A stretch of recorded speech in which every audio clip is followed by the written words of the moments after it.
You wanted to say something, man. So what I wanted to say is, did you guys see the incredible new finding that they have finally released about the plasma tornado that can happen in the magnetic sphere on the poles?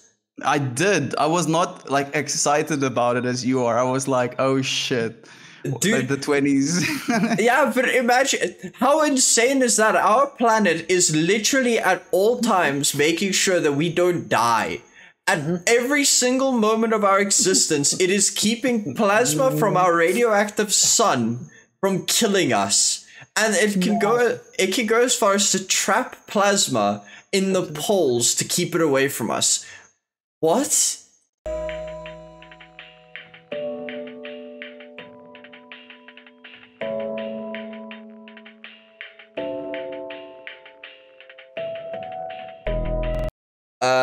What happened last night was Google had an issue where the entire of Chrome and Google's entire DNS and servers in South Africa broke. And so nobody could use the internet for anything. You couldn't Google something, you couldn't directly access any websites, nothing.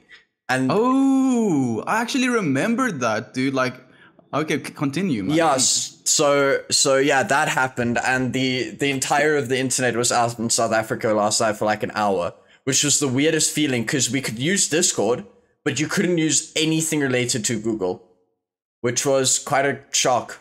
It was quite insane. I have a link here. It's from Business Insider. I'll send it. I actually called our internet provider asking them what was going on, dude, and they didn't answer either. Yeah. So I'm happy that I got illuminated. Enlightened to what was going on. It was insane. We were playing a D&D session and all of a sudden just doof, nobody had internet. Dude. Like, I think we did pretty well for not having internet for a while. Hello there. Hello, Joseph. How are you, my friend? I'm great. I'm doing good. Hi, Joseph. How are you doing, man? Very well, thank you. Yourself? Mr. G. How did you come up with that name? Dreamer J. Dreamer because I'm a dreamer, and J because my name's Johan, so Dreamer J. It's very, very simplistic. Brilliant. I'm also a dreamer, by the way. I'm very happy you're a dreamer. Yeah, dreamers, they somehow end up getting to know each other. So I feel we're attracted to each other, dude. We can explore each other's dreams. Anyway. So, how was your guys' week, though? I will retell you very quickly in very shorter detail than I did beginning. I started doing my video editing to make Rimworld short stories, like actual short stories with proper filmography and cinematography. And so I've been learning how to do cinematography and screenwriting, which has been a lot of fun. Ooh. Mm-hmm. That sounds like a lot of fun indeed, dude. How about you, Yusuf? What have you been up to, man?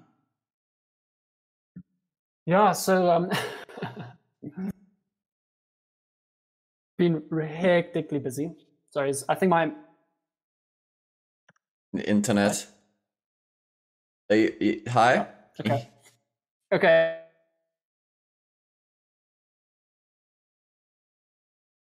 To plug in my computer directly into my router because I have a weird Wi-Fi problem. It's chill, dude. Yeah, don't worry. Gotta go solid. I feel the same way for games, dude.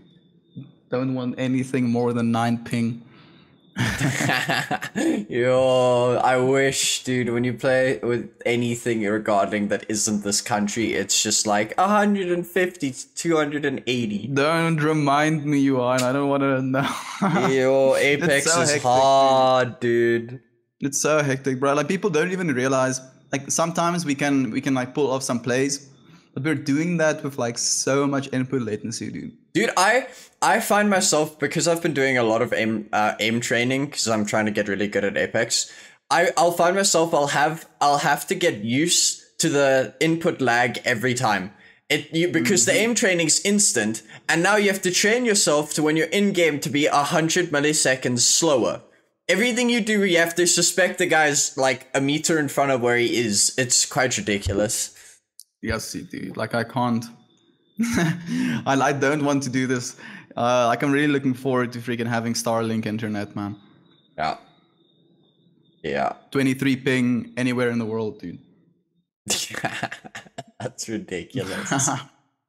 Dude, like, this is gonna be technology that really reinvents what it means to have internet access. Because I can take this thing, I can go into the middle of nowhere, I can put it pointed at the sky, run a generator, and I have literal gigabit down internet, uncapped. Yep. You can go anywhere and still be able to work. No, that's the incredible one. You can literally go into a rainforest, dude, eat from the land, and still have a paying job, dude. Yep. You could live on some mountain, dude, in as wild as you possibly could think, and you would still be able to be like, yeah, sick, I have internet. Cool. I have internet as well. And good internet. Not internet, good internet. Dude, my gigabit internet has changed my life, Estian. Like you're dude, like, tell me a bit about that. Dude, you're like, you know what I want to do? I want to watch a movie. What can I do? Here, 5.3 gigabyte download. 5 minutes. Yeah, I'll just go and like get myself a glass of water, come back, open the file. Yeah, it's quite ridiculous. Yeah. Work.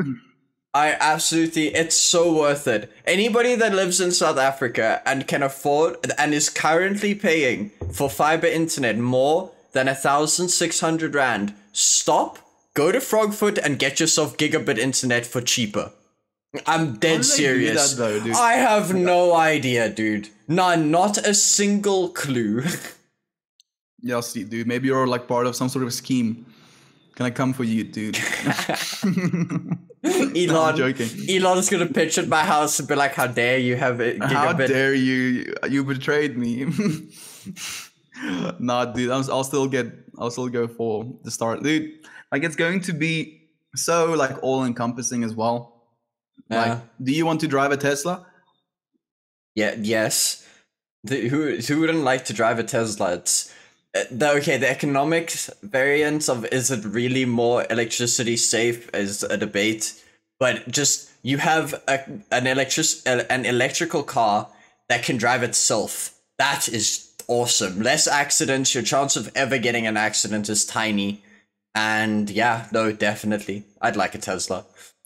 Dude, like for me, one of my dream cars, and it doesn't even exist yet, is the Tesla Roadster is coming out. It was supposed to come out in this year, but I think it's going to get postponed because of the whole COVID thing. So, yeah, dude, this car, have you seen what it looks like? The new Roadster, no. Let me like do a quick Google search. For the Are you here? There we go. I was just about to ask. Tesla's for the win. Dude, like, and if you like rig your house with solar panels as well, you can just drive, dude. Yeah. Because these things, they want them to have 1,000 kilometers of range on a charge. That's ridiculous. Have you heard of he's also, Elon Musk also has a business in solar roofs. Like have you heard of that solar roof program that he has? Yes, the Sun City one, where he has like basically tiles that looks like normal like roof tiles. Yeah.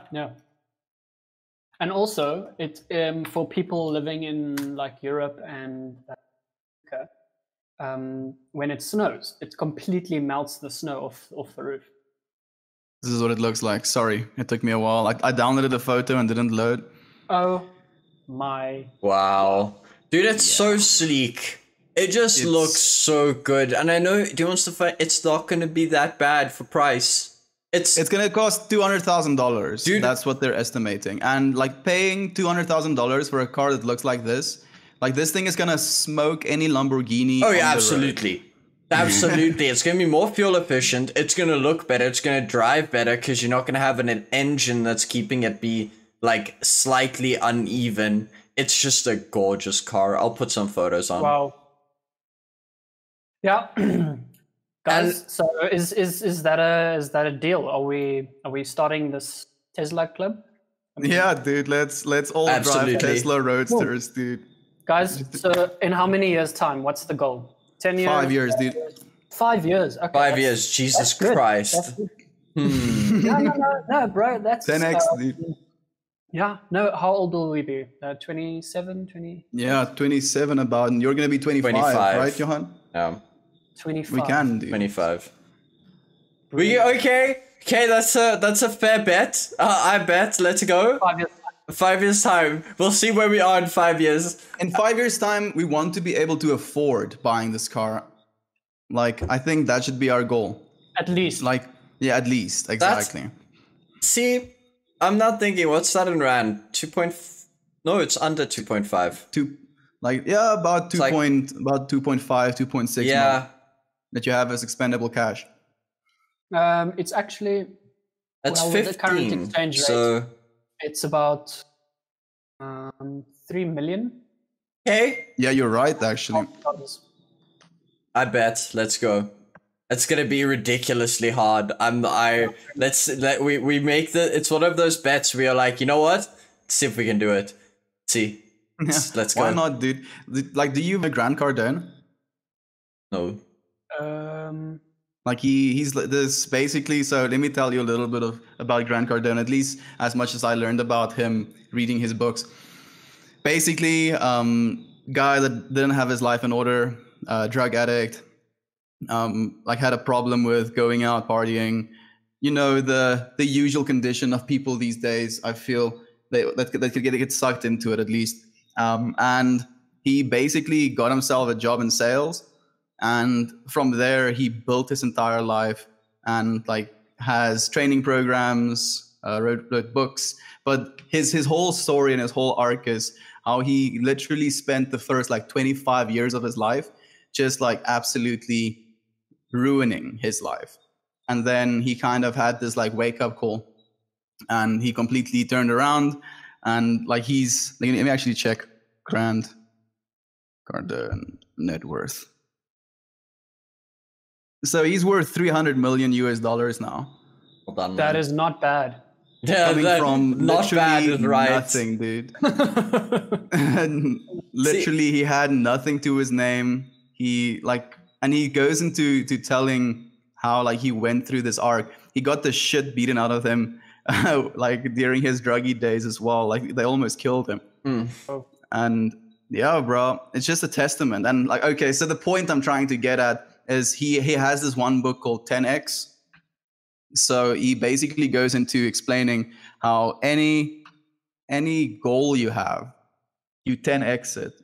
You imagine what it's like if you don't reach like 200,000 rand expendable cash in the next 5 years, or 300,000 rand expendable cash, you meet like 3 million rand expendable cash by the next 5 years. And because you set yourself just higher goals in general, you strive for more as well. It's the whole moniker of reach for the stars and you'll land on the moon.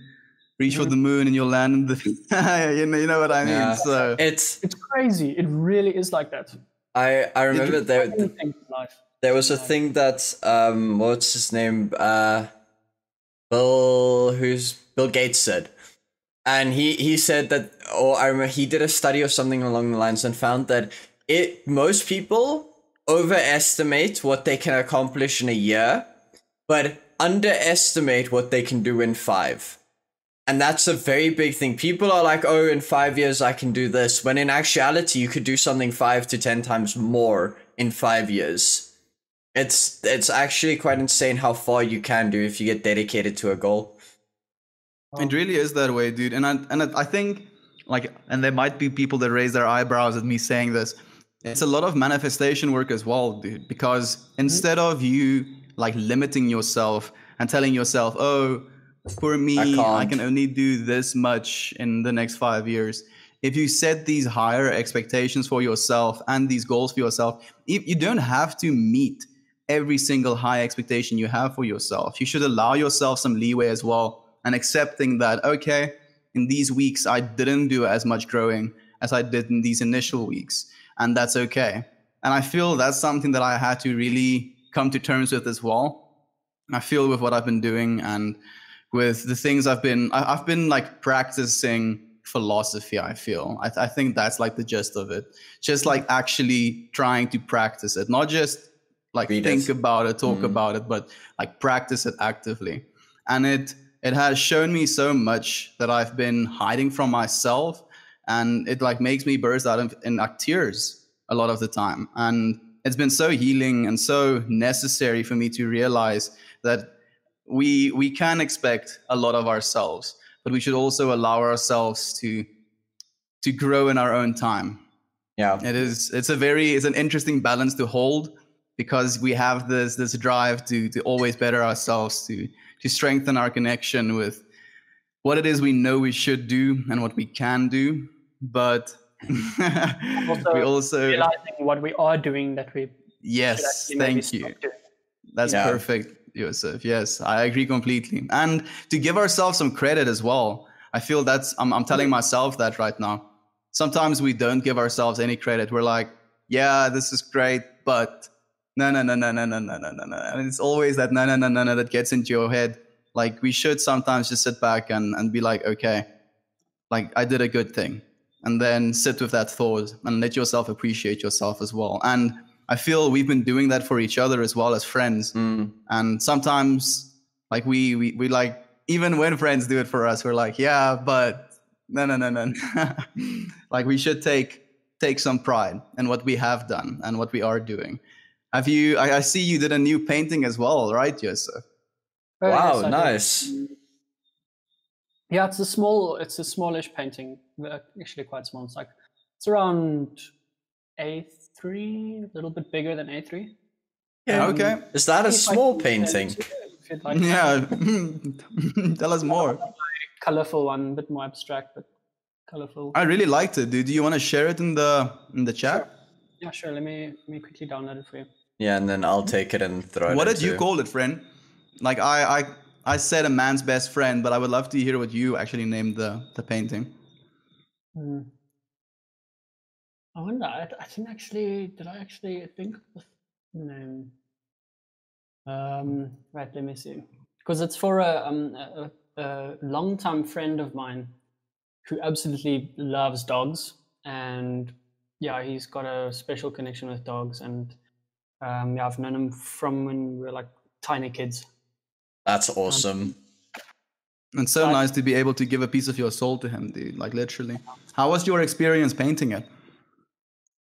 No, it was challenging, to say the least, because the clouds, there was something about the clouds that I just wasn't getting right, and I kind of had to do them again and again and again until I came down to, that which I showed you. Something that you're happy with. Yeah. Yeah, dude. But I think that's like one of the things that we kind of realize that we're capable of as well. And it's like those banging your head against the wall moments that can frustrate us the most. And I feel it's in those moments that we learn the most as well. Yep. There you go. Like, we actually had a chat about something really cool last time. Like, it just looks like you to me, Joseph. Like, I can see you in this painting as well, man. Thanks, dude. Yeah, I kind of used an idea from another artwork as well, but the clouds, I kind of like just did my own thing there, and I really like the clouds. Yeah, me too, dude. Like, that's, I feel like almost what do you call it? So magnum opus with your composition, it kind of allows you to look at the foreground first, and then it makes you aware of this like gorgeous sunset, and then like it leads your eyes upwards towards your clouds. Isn't there a thing where humans naturally pull their eyes from dark to light? Isn't that a thing? I swear I remember reading somewhere that that's how you can get people to draw their attention towards what you wanted, from the darkness to a light degree. I don't know about that, but I'm willing to search as well. Pretty sure. There's actually like some kind of what do you call it again? It's like a I don't know, technique or something as well, and I know it's mainly used in architecture though. That's why if you see some buildings will be like light shades different as they go up, and you don't notice it, but it draws your attention upwards. I swear it was something like that, or it's from light to dark, one of the ways though. Yeah, dude, like design features. Interestingly enough, though, even though we have these techniques, you know why it is we actually have those techniques? Like literally, it's No. to keep people's eyes busy for longer when they're looking at a building as well. Because if you look at the eye patterns of how humans look at, like for instance, Chinese or like ancient Chinese buildings, like their eyes spend a lot more time jumping. Like imagine these zigzag lines going over like a architecture, and then every time that zigzag line stops, that's a point of focus, and then it moves again to another point of focus. And because those buildings were so intricate and so beautiful, our eyes spend a lot more time directing and jetting back and forth looking at this object, and that is novelty for us. The reason we're looking at it that long is because we're like, ooh, this is something else. It looks ooh, nice. This is something Yeah. else. Ooh, exactly. But with like a normal, like a mirrored or not mirrored, a windowed building, you kind of look at it for like 3 points, and then you're like, okay, I've seen what I needed to see. And that's why the whole light thing also helps people spend a little bit more time looking at things, and it gives them more novelty. Now, that's one thing, architecture, like there's some architects out there that are absolutely brilliant, just capturing your whole imagination. And like there's like some spaces within architecture where you think like, okay, from a certain angle, you're like, okay, there's nothing really special about it. But then when you really just get involved a little, then you're like, okay, wow, this space actually makes me feel something. And that is cool. Architecture is art we get to live in, dude. Yeah, that's very true. Yeah. I want to share something with you guys. So yes, please do. Before you called me, I was on a video call with a very, very, very beautiful girl who I'm very much in love with, and she absolutely loves sunsets, and I love sunsets, and I mean, that's not just the only thing we have in common. And I'm sending, here's a pic of today's sunset that I captured with her. So just to share with you guys. Oh, you actually get to hang out? So this is the story, okay? She is in Romania, okay? She is from Romania. Sorry. And so the whole story is that she grew up in a place in Romania, which is affiliated with the church that I grew up in. Well, church, when I say church, mission station in KZN. So the mission station, oh wow. Yeah, I just love it when... Those colors, dude. But you might like it. Nature knows that blue and red goes together. It's my first love is sunset. I'm sorry for interrupting. I thought I'd just send it. Dude, yeah, please continue telling us, man. Yeah. Romania, the station church. Yeah, so it's a mission station in KZN where I grew up. I wasn't born there, but we moved there when I was 4 years old, and that mission station established other mission stations across the world. So they went to Romania, they went to Switzerland, Germany, France, the USA, Russia, Australia, all across South Africa as well. And so I stayed on like the main mission. And I don't know if I told you on the podcast yet, but you know Aquele water? Yeah. I don't. That Aquele water is bottled in the valley where I grew up in. Oh wow! And that's insane. Pure spring water, and they hardly do anything to it, and it's absolutely pure. Like they actually have to put minerals inside the water because it's so pure. And but anyway, good water. Yeah, so she grew up in the mission station that's in Romania. So let me just make sure a mission station does what exactly for anybody that doesn't know? So a mission station is basically like a Christian missionary institution, and where there's like a whole bunch of preachers and a whole bunch of it's like a whole organization in a sense that aims to spread the gospel, and this mission station that I grew up in started in 1966. Oh wow! It was established in 1966, so it was been there for quite a while by a man named Aurelius, a German guy, and his family, and him and his family basically ran the mission. Well, he's very old right now. I can imagine. Yeah, he's probably close to, you know what I mean, like probably 100. So, and he started that with also a whole bunch of other people. He started preaching in the valleys of KwaZulu-Natal, so that it's called the Valleys of Thousand Hills. Wow, what a name! And it's absolutely beautiful there. It's like really beautiful. It's like green. There's always like mist, and the weather is amazing there. It can get quite humid and hot, but otherwise the weather is like really nice.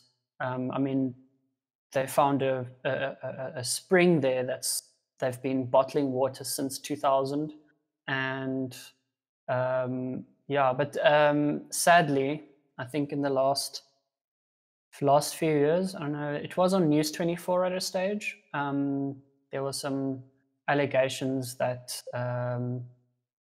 they were laundering money, and there were some rape cases that came out, and there was some shit going on in the dark, if you understand. Dude, there was definitely some corruption that came in there, and quite sad, but it's really sad. It always ends up happening, but somehow it's humans can't keep something pure. Just for some reason, there's always one person that has to start it, and it's amazing to me that is like the case. It's people living in fear, dude. Yeah. Unfortunately, people are just scared that they won't have the things that they have right now. And it creates this sense of urgency within them to grab onto things. And when you have when you are in a position of power, rather, you're like almost given this choice, and it's a choice that a lot of people fail at. Like, you can either do the right thing always and then live a happy life, or you get to like overindulge. And I feel like the overindulging thing is definitely something I've become very aware of, because it's very easy to overindulge into things. And as soon as you get into that like pattern of allowing yourself to overindulge, it's very difficult to break that pattern. Do you know what's sorry, I interrupted you. I just wanted to finish off by saying, and the problem is that because from a very young age, a lot of us are like kind of used to a sense of lack, and we're used to thinking that, okay, as soon as I have this thing, I'll be happy. That is the reason people will always like continue grabbing at things, dude. That's very true.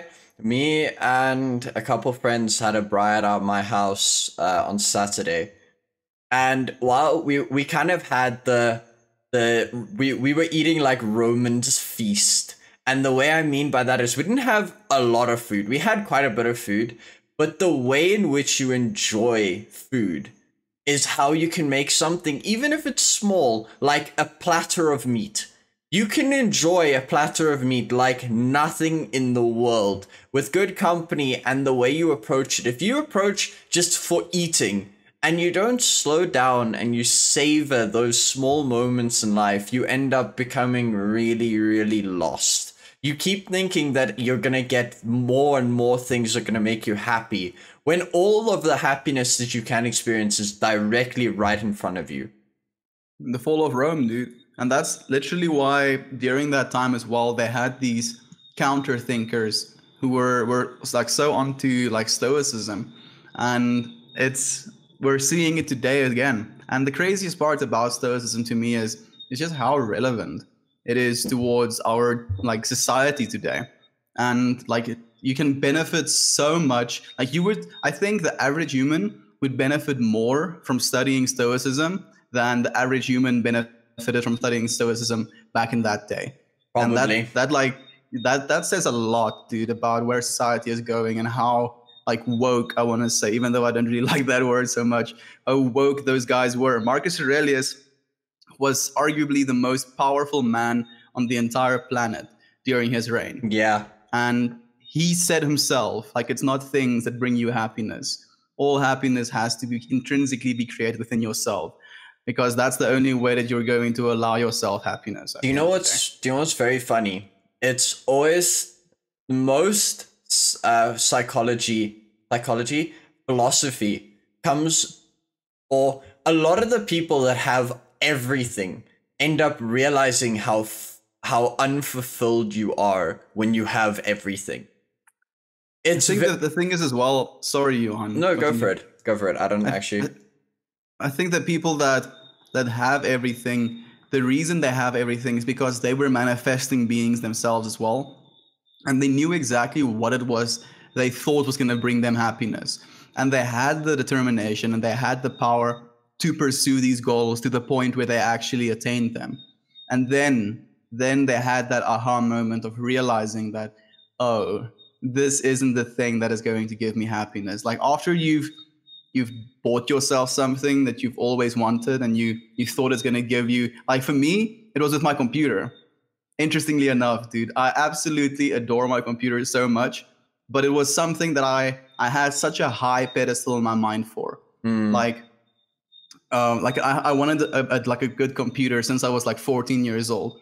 And I remember going on Eve Tech and building myself these elaborate, expensive computers and just imagining, like, that's cool and all, but I would never be able to own something like that. Or at least my father wouldn't be able to buy it for me. And like it was a very liberating feeling to be able to do that for myself. But that's where the feeling stopped. I didn't get anything from the actual thing, if that makes sense. And it also clicked for me that money isn't what it's actually about. It's about that genuine connection. And I feel it really has pushed me to realize just how how profound life is outside of the things we think we need.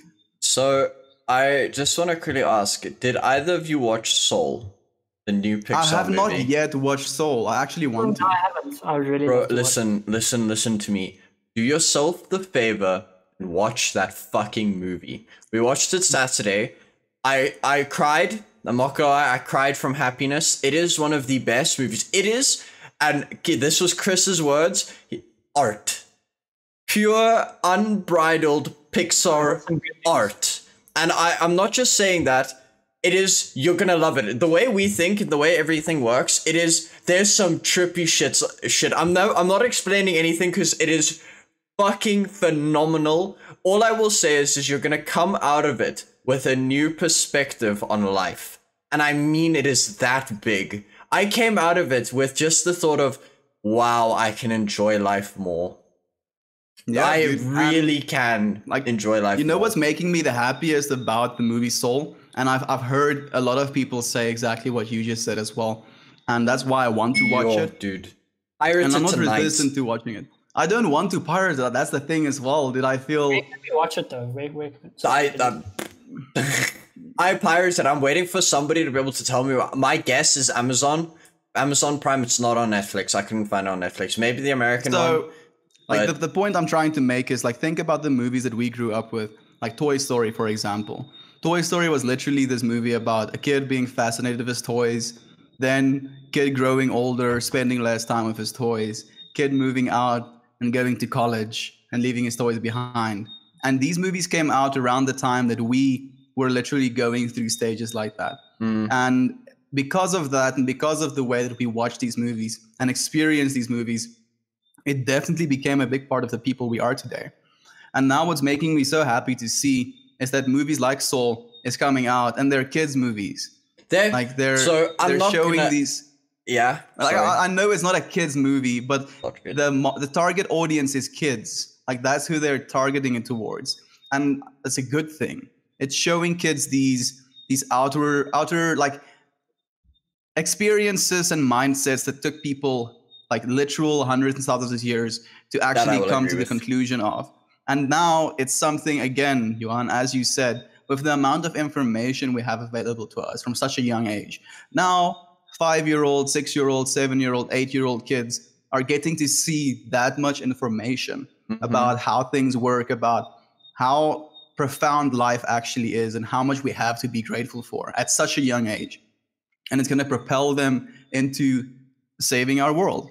Literally, the people, the children that are born in the last 60 years, basically, they've called them rainbow children, indigo children, whatever you want to call it.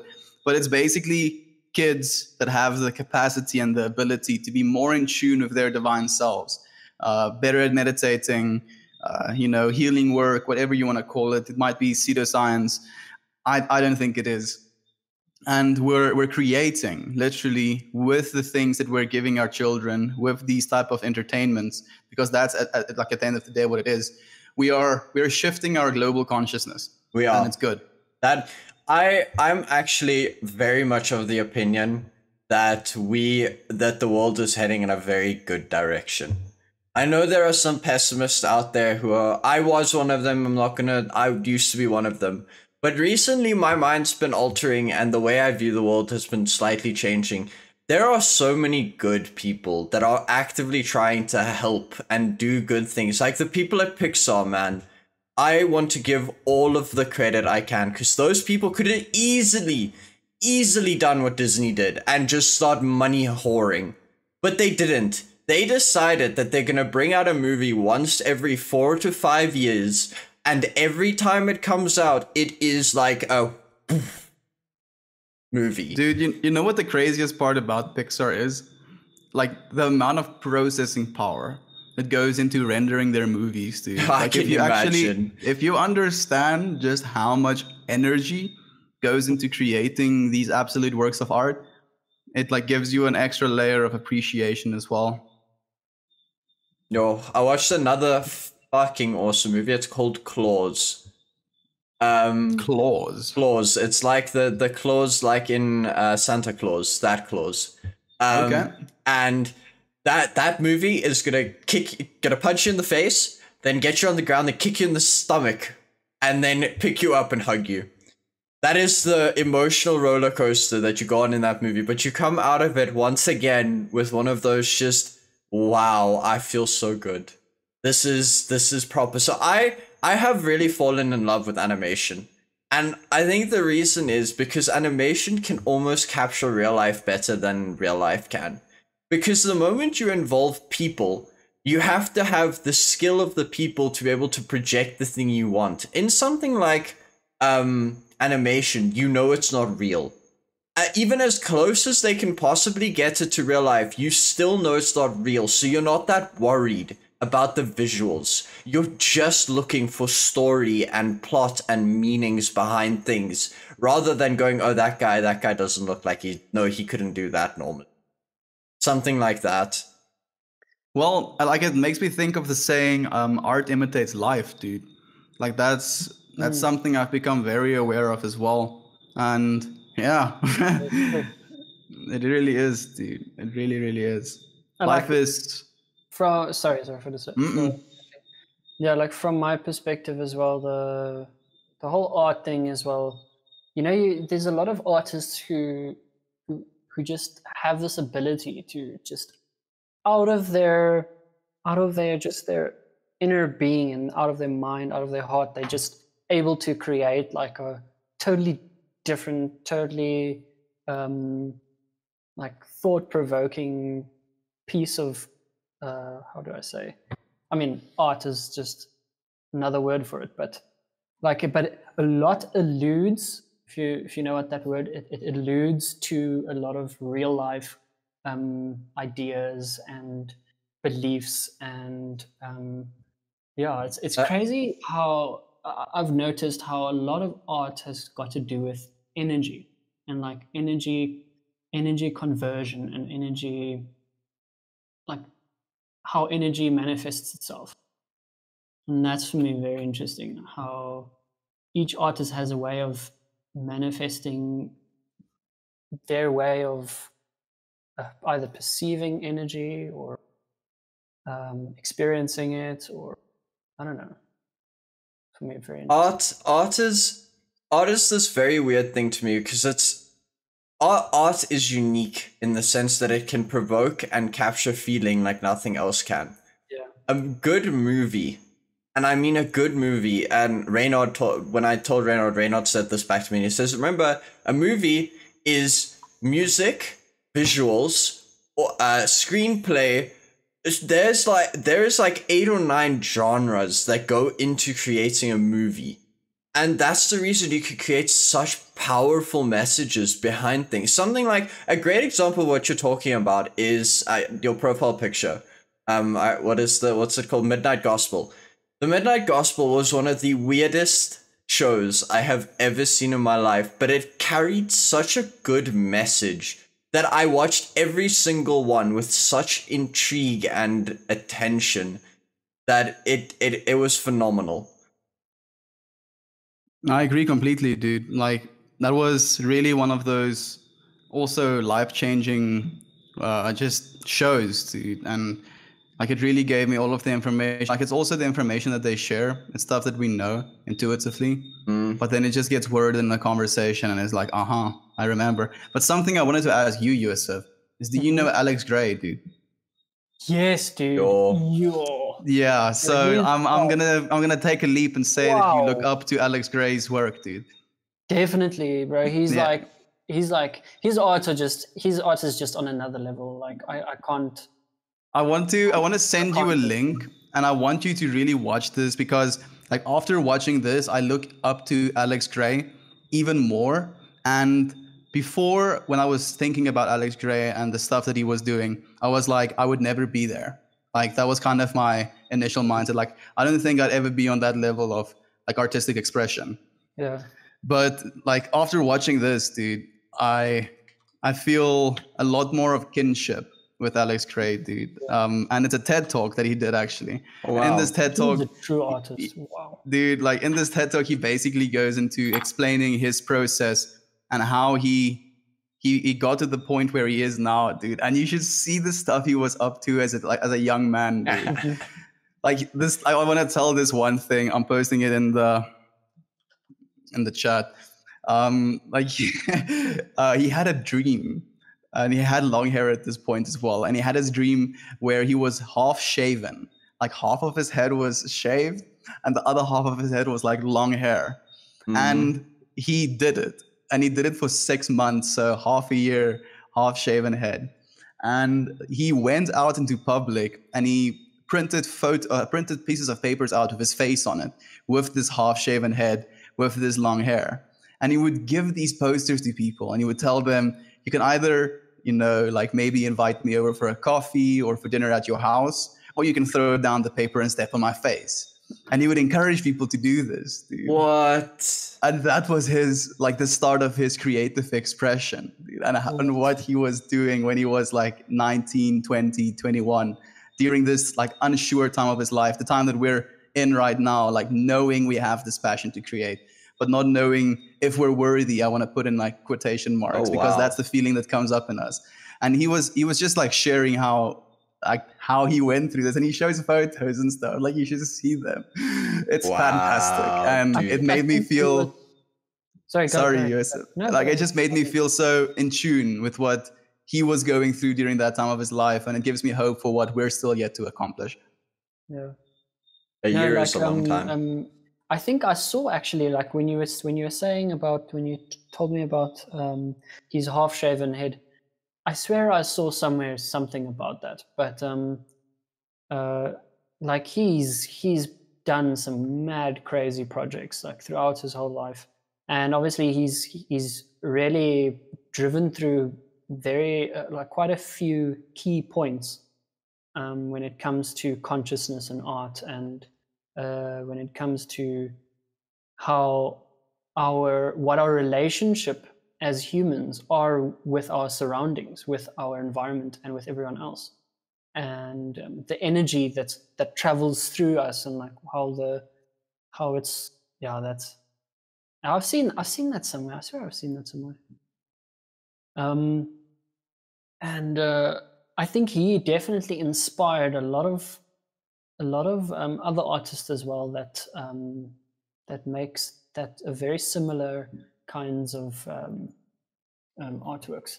There's this one artist that I actually follow on Instagram, and I was actually chatting to him at a stage, but I wanted to let me see if I can maybe get while Taurus.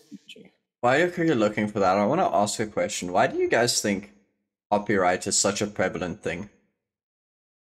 Copyright? Because people want money, dude. That was because something that I've been thinking about recently, with me getting into more streaming now and wanting to make wanting to use music for my stream. I understand the concept. You've spent a fucking long time working on this thing. You don't want somebody to steal it. Fair enough. If I was making my own music and I was playing yours on a DJ set in front of people and being like, pay me, this is my work. Fair enough, copy strike. But I don't get the point of people going after other people's work when it's not used. It's used to enhance. Would you not want your thing to be shared with people? Like, it's literally basically how it works with them is they have this power over with like copyright, and so they know that you are like basically bringing more content to that content than just the music is, but they basically exclude all of your content and say it's my music he's playing, so I'm the one that's supposed to get all of the revenue for that. And that's why, especially these days, the whole copy strike thing is such a big thing, is because they don't care that you're using their music and that people are listening to their music through your channel. They just know that they can get 60% or more of your revenue that you've already generated with your content. And like, so imagine it from a business perspective. They can make billions of dollars every single year by doing something like that. So from a business perspective, it makes sense, but it's still scummy to do something like that. That was my exact thought. I thought I knew it was like that. I just wanted to hear your opinion if it was the same. Because it saddens me. Like, something I'm gonna do now is I wanna message one of the Psytrance artists I really like, Minimas, on Instagram, and just ask if I can use his stuff. And the thing is, it's if you go up to somebody, you're like, listen, I'm not gonna use your shit to make me money. That would be a disgrace to your work and a kick in the face. Why would I ever do that? But if I'm gonna use your work to enhance my work and I put on the screen what song I'm playing, then I think that's perfectly reasonable. I think that's how everything should be approached. And that is a really cool painting. That is some trippy stuff. Like, you should actually spend some time watching. Whoa, what is that? Is that like, is that Asphodel going in? What is that? I see people in the bottom, like going through a gate. It's a cell phone, and it's like the snake part of your brain, the monkey part of your brain losing their minds. And because we're just so obsessed with our cell phones, and it's this... We're like totally whoa, tied. now I see it is a... And the cell phone looks like a mask. That's some trippy stuff. Vaccine, the bottom. Yeah, and you're falling towards it. And you just want the likes, and it's like just likes. Emojis and look like almost like coins. Yeah, this is pretty trippy. Yeah, this guy, the stuff he draws is just mad. I like the security cameras as well. This guy he's some absolutely crazy stuff. I don't know if you have Instagram, but his Instagram name is the Taurus Energy or something. I'll find it and put it on the screen. The Taurus. I've actually recently started talking a lot more about Tauruses. I saw you speak. I saw one of your videos was about the I'm sorry, just the patterns. What's a divine geometry? Yeah, divine like sacred geometry. I think it wasn't that. Was it that episode or was it yesterday? I think yesterday actually. I talked about these like Tauruses. So let me actually post a photo in the Discord as well. So basically, the idea of this is that we have a hard Taurus, and this hard Taurus is a field of energy that extends beyond us. And when we interact with others, we're literally creating this like amalgamation or strengthening of energy between two beings. And like, let me send you this. This is not exactly what I want to show you, but this is still relevant. Where is it now? Like, some of the photos save, but then they don't. Have a look at that. Oh, that's pretty cool. Did you post something? Ooh, that's another absolutely beautiful piece. Whoa. See, this is that intricacy. Yeah, this guy like is on about something. Like, he's definitely not just making art to be like, oh, look at this pretty thing. Yeah. What's crazy, I was like, I actually messaged him and he messaged me back. He's got something like, I don't know if it actually makes a difference, but he's got quite a few followers. So I can imagine he must be quite busy. But he actually took time to message me. Let me just see if I can get his message. Because I told him, like, dude, you look like you're quite an enlightened spirit. And he's like, yeah, I wouldn't say that, but I try to embody a consciousness enhancing its effect in images. I'm inspired by everything, I guess. I asked him what inspires him. Just highly attuned to what's going on around me and in the world. This is the way, dude. An attunement. It's definitely like an attunement. He's able to express it in his art. So this dude. Did you see the photo I sent? Wow. You know, I was wow. Yeah, dude. And then I was actually thinking of this like way before I had the idea of like the whole idea of the universe being literally frequency vibrating through whatever substance, and that substance becoming reality, basically. Dude, that's what we're living, dude, and we're creating these frequencies within ourselves as well. So, like, this photo is really small as well, but you can see there's this like pocket that gets formed in between those two. Yeah. And that pocket is literally an energy field that you are both contributing to actively when you get close to each other. Or like, you don't even have to be close to each other in this moment right now. We are extending our fields of consciousness to the point where we're intersecting like this as well. So it's crazy how we've been able to do that now with with like our technology and everything. It's creating like a more and more global consciousness, dude. That's the craziest part about it. And that's the only way we're going to get to a place where people are good to each other, is when everybody understands everybody. Yep. So like we're gonna a certain mutual sense of perspective. Yeah, I can see it like that. It's the yellow and turquoise thought processes. So something I do just want to say, I know a lot of people don't like the mumbo jumbo of energy and things that work in the universe, and that for the people that don't like thinking that way, there's so many applications of these things still. Energy and the way it's perceived in the world can be as subtle as just an actual conversation. Have you ever sat and talked to somebody? The thoughts that come out of there aren't yours, and they're not theirs alone. It's this mixture and mash and soup of thoughts, of your thoughts and their thoughts coming together. So for some people that's energy, for some people that's just thoughts and conversations, and however you want to view it, you can view it that way. That's why I don't want to force or to have anybody think that the things is the be all and end all of what they are. The things we know nothing, dude. We're just speculating. Yeah, what people come up with things like energy work, it's what you see in the world. Every single time somebody comes up with this theory, it's not nobody just pulls things out of their ass to show to people.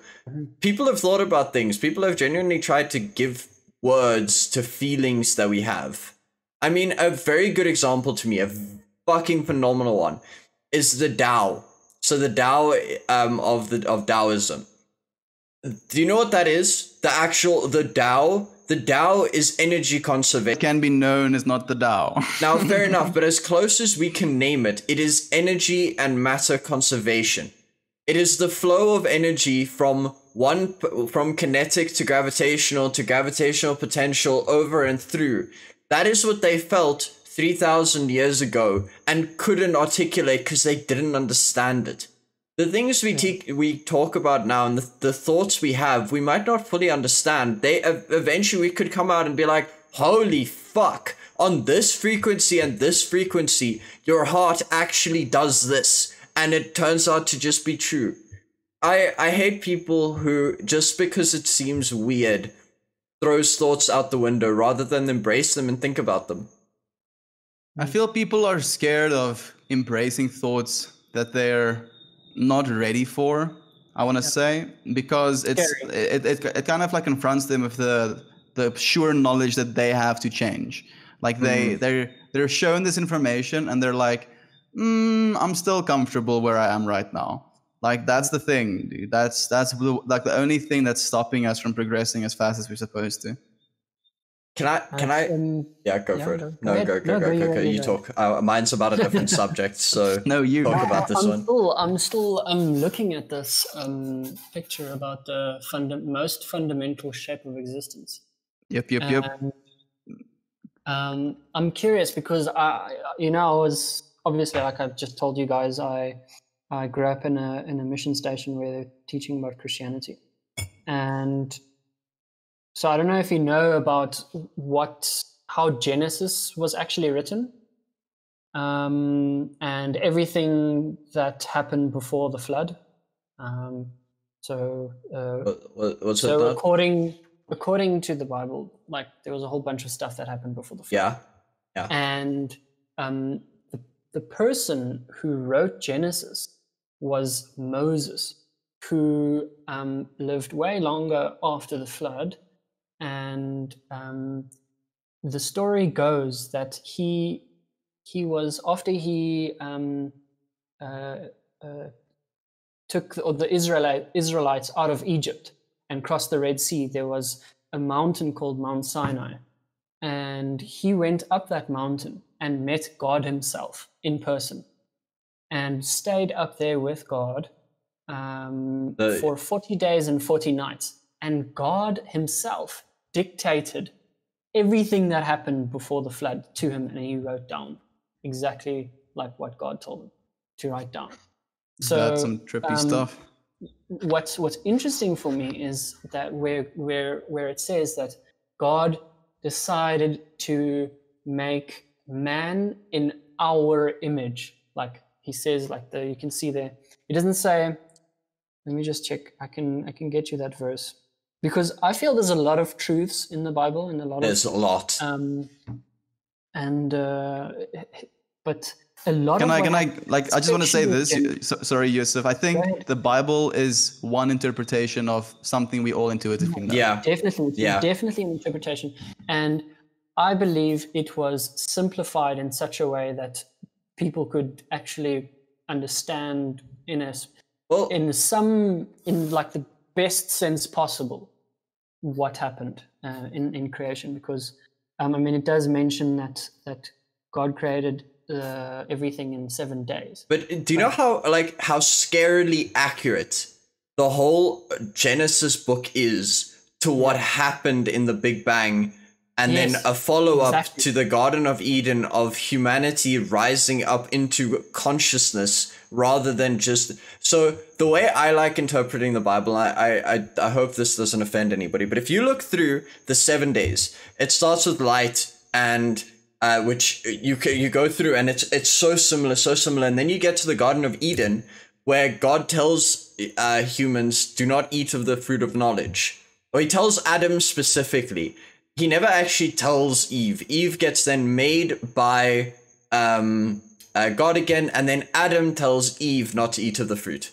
And then she does end up eating from the fruit, and suddenly she gains the ability of forethought, which is, as far as we know, the only thing we as mammals can, or we as an animal can do, is the ability to think forward in time, which is consciousness, which again is, how? Was it a lucky guess? what is there actually some truth to this? And that's where I refuse to rule out Christianity as a whole, because there's that beginning is so accurate that I'm See, for me, it's very cryptic though as well. There's a lot of cryptic things written like, especially in the naming convention, when and also like the way the words are like put next to each other or in a sentence, or having a capital in the beginning of the word. Like, for example, day and night is given a capital, whereas really in normal day and night, like when it just talks about day and night, it's a small letter. So it's like the day and the night. So in my mind, it's like it's an expression or it's alluding to phases, like a day phase, like this, like the day phase of the universe happened, where God created the heavens and earth, and then the night happened, and there was things that was busy changing, and then the next phase happened, and then the next phase happened. But that wasn't necessarily in 7 physical days, So, or where the sun and the earth moving around the sun and the earth rotating 7 times, and that's like in the time frame. Because what if God just wrote there, told Moses, so just write down there, in the beginning God created the heavens and earth. Well, I created the heavens and earth, and it took in your time scale, it took about a few billion years.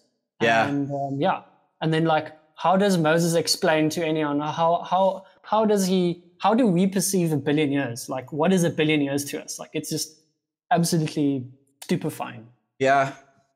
It could also have been originally in the very first one. He could have written millions of years, and then the church along the way decided that it fits better to do it in a 7-day work week. That's literally also a possibility. At this point, it's been translated too many times to... So technically, Johan, I just want to like interrupt you there. It's actually 6 days. On the 7th day, yeah, he rested. Yeah. Yes. So like, and if you look at the flower of life, do you boys know the flower of life? Yep. So the initial, okay, so flower of life. Find a picture. So I will play the dumb person so that you can explain it to the audience as well. I know a little bit. I'm going to send this photo, and then I'm going to... Sorry, Yusuf. Sorry, Zamran, I'm interrupting. No, it's okay, dude. So if you open this photo, I know it's a very small one, but visualize the single circle in the middle. In the middle point, there was God. And then God created a field of energy all around himself so that he may experience. So because God is perfect, and because God always moves in straight lines, like that's something weird about like the masculine God as well. He moved directly up and he created the second circle. And that was the second day of creation. And then he moved again in a perfect like straight line to the next point on the circle, and he drew another circle. And when he drew the first 6 circles, he created the initial flower of life. So like, if you want to think about these as dimensions, like that's also a very like right way to do it. So think about infinite space, completely empty and devoid of anything, and God being at the center of that as consciousness. The first thing that spirit or consciousness would want to do is create something for it to experience. So it does that by creating a single sphere or a torus of information, because this can be seen like as a torus from above as well. So creates like a single field of information. And then because now God had this field of information, he wanted to move to the absolute outer edge of this informational field and create another field of information in which to experience. And in doing so, he created the initial flower of life. And when you continue doing that, the flower of life grows bigger and bigger. And it reaches its point of like perfection on the number 19th circle. So basically what that means is that it creates these extra other patterns like this one, for example. And this thing was so sacred and so like kept secret. Man, this flower cannot be down. This it's telling me it can't be downloaded securely. Well, let's go fuck itself. It's gonna like help me hide it even more. So the fruit of life was so revered and so secretive that they thought that the human race wasn't ready to know this information. And that's why in a lot of flower of life depictions, you'll see like a circle around the flower of life, but you won't be allowed to see the entire flower of life. And it's only when you continue drawing this flower of life and you extrapolate it further that you get these informational systems. And like it goes and it goes and it goes. So like out of this flower of life system, you also get all of the platonic solids. So literally, if these things are all spheres, you can map every single one of the platonic solids within inside of this thing. And if you look at those center points, the like little leaflets of the individual flower like petals of the flower of life, and it's also go up and look again at the torus field that humans produce within each other, like next to each other. Mm-hmm. Like what shape is that?